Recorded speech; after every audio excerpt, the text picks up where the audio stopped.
아무튼 여러분들을 주님의 이름으로 환영합니다. 지난주부터 월요일에 이제 락다운이 시작이 되고, 그리고 경제와 많은 가게들이 문을 닫고 사람들이 더 힘들어하고 우울해한다고 합니다. 뉴스를 보니까 이제 1차 락다운 때보다 지금 더 사람들이 우울해하고 힘들어한다라고 소식을 전하고 있더라고요. 락다운 때 이제 기억나는 것 이번에도 그렇고 그리고 지난주에도 그렇고 많은 사람들이 그 우울함을 벗어날 수 있는 여러 가지 방법들을 이야기하고 나누는 것을 많이 봤습니다. 어떤 것도 있었냐면은 그 우울함과 힘듦을 벗어나기 위해서 각각이 자신만이 가진 디저트의 레시피를 공개하는 것들을 많이 봤습니다. 그리고 레시피를 공유하고 자기 걸 나누면서 그 삶의 우울함을 조금이라도 떨쳐보려고 애쓰는 모습들이 그 안에 많이 담겨 있었던 걸로 기억을 합니다. 그 중에 기억나는 레시피가 티라미슈를 만드는 거였는데요. 지금 저는 이제 비건이라도 티라미슈를 안 먹은 지 거의 이제 7, 8년 다 돼가는 것 같은데, 티라미슈를 이렇게 만드는 거 쭉 보면서 대리만족을 하고 있고요. 그리고 이제 사와서 이제 김 목사님이나 애들이 먹는 걸 보면서 보통 대리만족을 합니다. 티라미슈의 뜻이 뭔가 궁금해서 찾아보니까 티라미슈가 가지고 있는 뜻이 끌어올리다라는 뜻을 가지고 있습니다. 나를 끌어올리다라는 뜻이겠죠. 아마 너무 맛있어서, 당도가 높아서 나를 이렇게 우울함이나 혹은 저조한 기분으로부터 이렇게 끌어올리는 것을 이야기하고 상징하는 거겠죠. 삶이 우울할 때, 그리고 여러 가지 어려움과 힘겨움에 있을 때 우리를 들어올려서 이렇게 끌어올리는 것에는 뭐가 있을까요? 여러분은 어떤 걸 가지고 있고 여러분은 자신만의 어떤 그런 고백들을 가지고 있나요?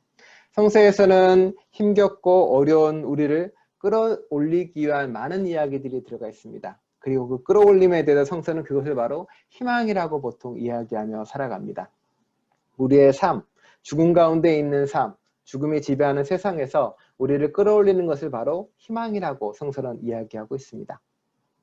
그런데 성서가 말하는 희망은 무조건적인 낙관론을 의미하지 않습니다. 예전에 말씀드린 적이 있긴 하겠지만 잘 될 거야, 무엇이든 다 이루어질 거야 라고 이야기하는 것이 성경에서 말하는 희망이 아니라는 이야기입니다.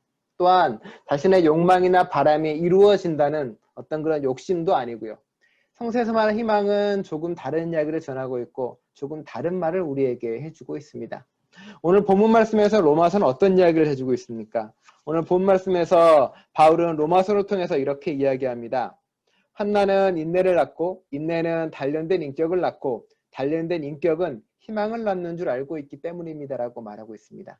사실 이 본문 말씀은 제가 작년에 이 말씀 가지고 한번 설교를 한 적이 있습니다. 그러면서 이제 단련된 인격 속에서 바른 희망이 나온다라고 말씀드렸고요. 그 단련된 인격은 말 그대로 환난과 어려움 속에서 단련된 인격이라는 겁니다. 근데 사람들이 이제 환난과 어려움을 겪고 나면 단련된 인격이 되는 게 아니라 자기가 옳다란 아집에 사로잡힐 때가 많이 있습니다. 보통 이제 자수성가한 사람이 많이 있죠. 그런 사람들이 하는 말이 그 말입니다. 뭐 아프니까 청춘이다. 뭐 젊었을 땐 사서 고생을 해야지. 뭐 고생 뒤에 낙이 온다.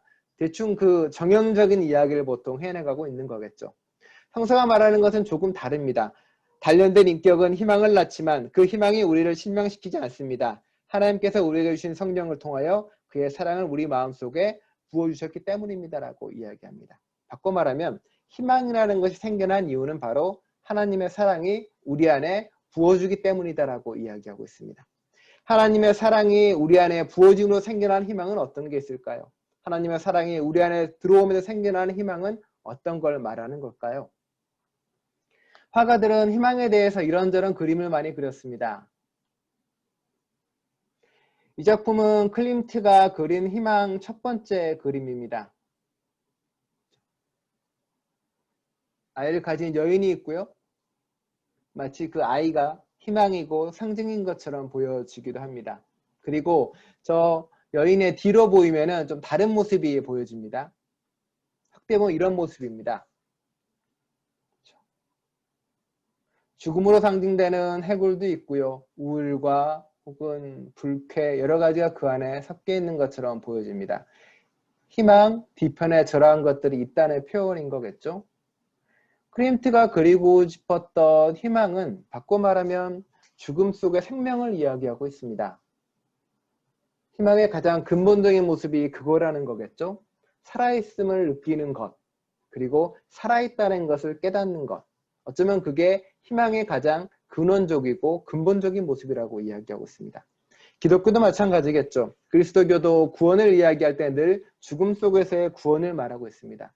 세상 모두가 잘못된 진리, 죽음의 질서로 살아갈 때 그 안에서 삶을 느끼고 깨달아가는 것이 희망이라고 말하는 거고요. 절망과 아픔과 그 안에 있지만, 삶의 허무함과 공허함에 있지만 그 안에서 살아있음을 느끼는 것, 이 그림처럼 생명의 태동을 느끼는 것이 바로 희망이라고 말합니다. 구체적인 무언가가 이루어질 거라는 낙관이라거나 혹은 무언가가 내 손에 거머쥘 수 있을 확실한 무언가가 있다라고 느끼는 것들이 아니라, 어떻게 보면 내가 살아있다는 살아있음을 온전히 느끼는 것, 고통과 아픔과 절망이 있더라도 내 삶이 살아있음으로, 생으로, 그 싱싱함으로 가득 차 있다고 고백하는 것이 바로 희망이라고 말하고 있는 겁니다.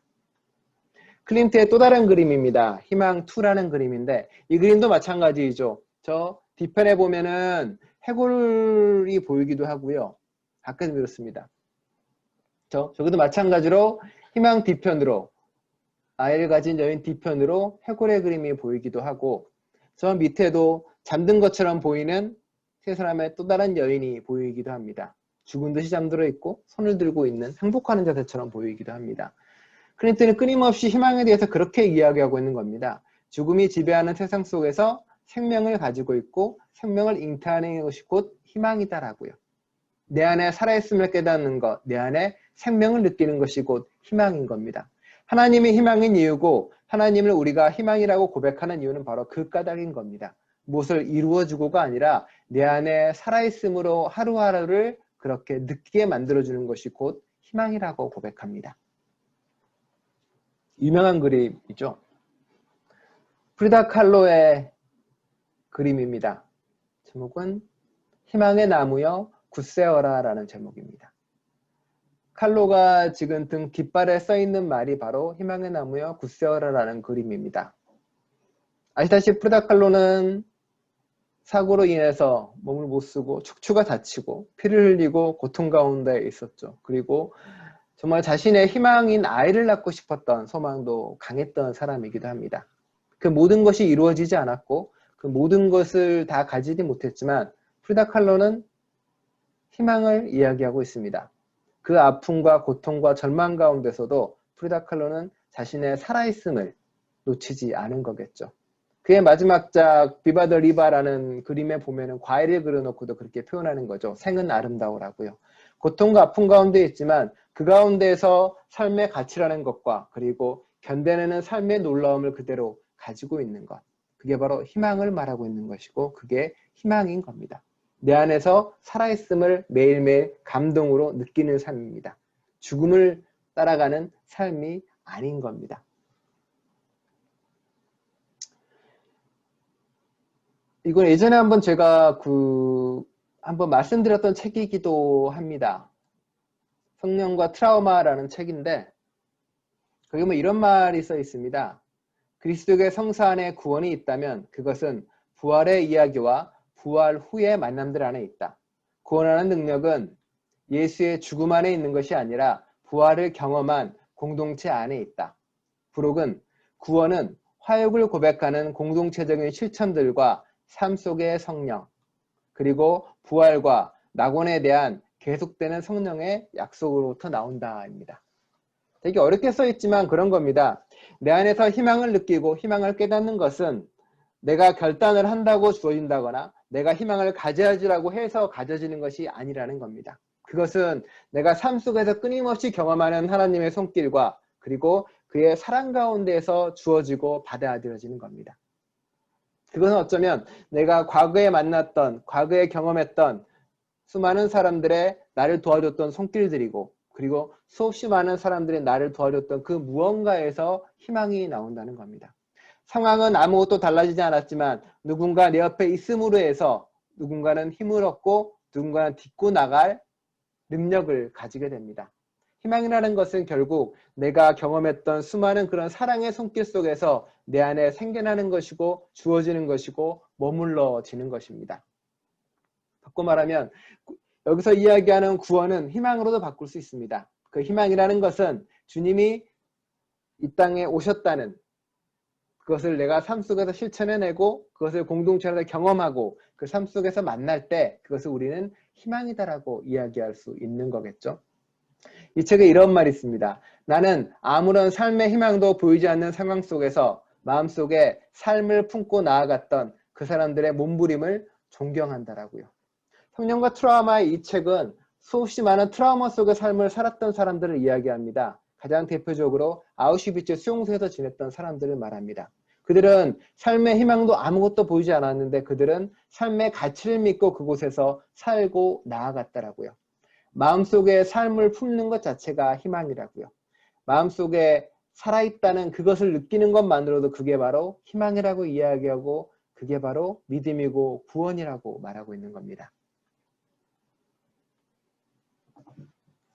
오늘 주부에 보면은 뒤에 시편이 한 번에 나와 있습니다. 김승희 시인이 쓴 희망이 외롭다라는 시인데요. 전문을 다 읽지는 않고 몇 분만 발췌해서 잠깐 읽어보도록 하겠습니다. 남들은 절망이 외롭다고 말하지만 나는 희망이 더 외로운 것 같아. 절망이 더 위안이 된다고 하면서 바람에 흔들리는 찬란한 햇빛 한 줄기를 따라 약을 구하러 멀리서 왔는데 약이 잘 듣지 않는다는 것을 미리 믿을 정도로 당신은 이제 병이 깊었나.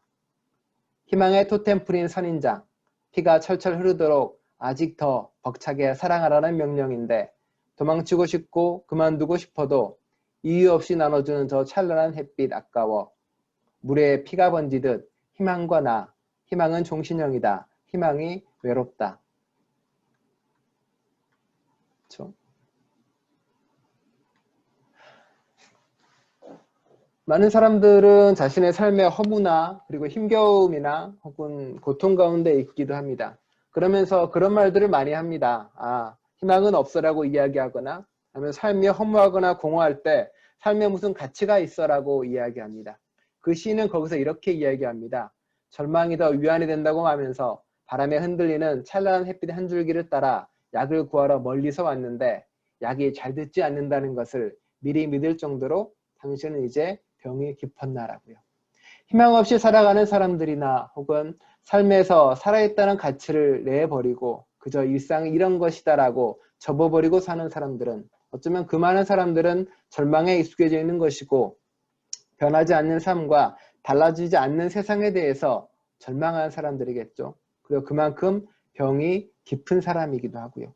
일상이 바뀌지 않을 거라고 내 삶이 달라지지 않을 거라는 병에 깊어 있는 사람이라고요. 희망은 우리에게 끊임없이 이야기하고 있는 겁니다. 하나님이 이야기하는 것처럼요. 이유 없이 나눠주는 저 찬란한 햇빛처럼 끊임없이 우리에게 부어주는 은혜나 사랑이나 누군가의 손길을 깨달을 때 우리는 비로소 희망이 어떤 가치를 가지고 내 안에 희망이 무엇인지 알게 됩니다. 우리는 알고 있습니다. 그 희망을 가지고 살아나는 게 외로울 때도 있고 희망을 가지고 살아나는 게 힘겹고 괴로울 때도 있다는 것을요.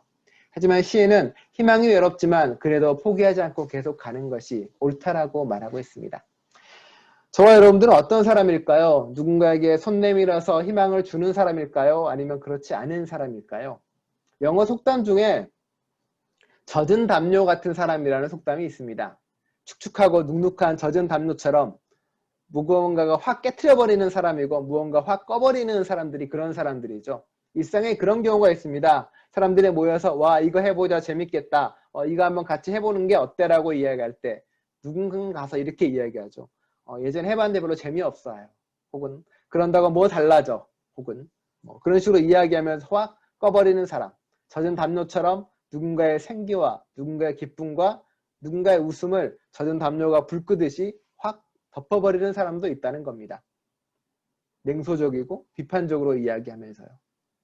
그런 사람은 말 그대로 생명을 사랑하는 사람들이 아니라 오히려 죽음을 사랑하는 사람들이고 죽음에 가까운 사람들이겠죠. 희망을 사랑하는 사람들 그리고 희망을 말하는 사람들은 다른 사람들의 생명을 일으키는 사람이고 주는 사람들입니다. 작은 일 하나 가지고 가면 됩니다. 손 내밀어도 되고요. 붙잡아줘도 되고요. 그리고 우리 스스로는 일상의 작은 것들을 통한 기쁨을 누리려고 노력하고 애쓰는 것. 그 모든 것들은 나를 통해서 오는 것이 아니라 어쩌면 돌보시는 하나님을 만나는 것이고 바람과 같은 성령을 체험하는 것이고, 그리고 내 옆에 있는 누군가의 가치를 알아가는 것이고, 나를 함께했던 수많은 사람들의 손길을 기억하는 것입니다. 대림절의 기간 동안 그 희망을 느끼는 저와 여러분들이 됐으면 좋겠습니다. 대림절의 기간 동안 나를 사랑하는 손길들, 나에게 손 내미는 사람들, 끊임없이 나에게 비춰지는 하나님의 돌봄과 은혜를 온전히 느끼는 저와 여러분 될 수 있기를 간절히 축원드립니다. 기도하겠습니다. 하나님, 희망이 무엇인지 모르며 삶을 살아올 때가 많이 있습니다. 주님은 우리에게 말씀하십니다. 희망은 하나님의 사랑과 그것으로 채워지는 것이라고요. 구체적인 무엇인가도 아니고 말해줄 수 있는 무언가도 아니지만 죽음과 절망 가운데 있을 때 내 안에 삶으로, 살아있음으로, 생동함으로, 격동함으로 있는 것, 그게 바로 희망이라고 바울은 고백하고 있습니다. 주님, 우리로 하여금 그런 희망을 가슴에 안을 수 있도록 이끌어 주옵소서. 구체적인 무언가나 설명할 수 있는 무언가로서가 아니라 그저 내가 살아있음을 온전히 느끼고 내가 사랑받는 존재임을 온전히 깨닫고 내가 하나님의 도우심을 받는 존재라는 것을 가슴 깊이 느끼는 그것이 바로 희망이라는 것을 알게 하여 주옵소서. 그래야 이제 우리가 누군가의 그런 희망을 전해주는 사람 될 수 있도록 이끌어 주옵소서. 함께해 주실 걸 믿으며 예수 그리스도의 이름으로 기도드립니다. 네.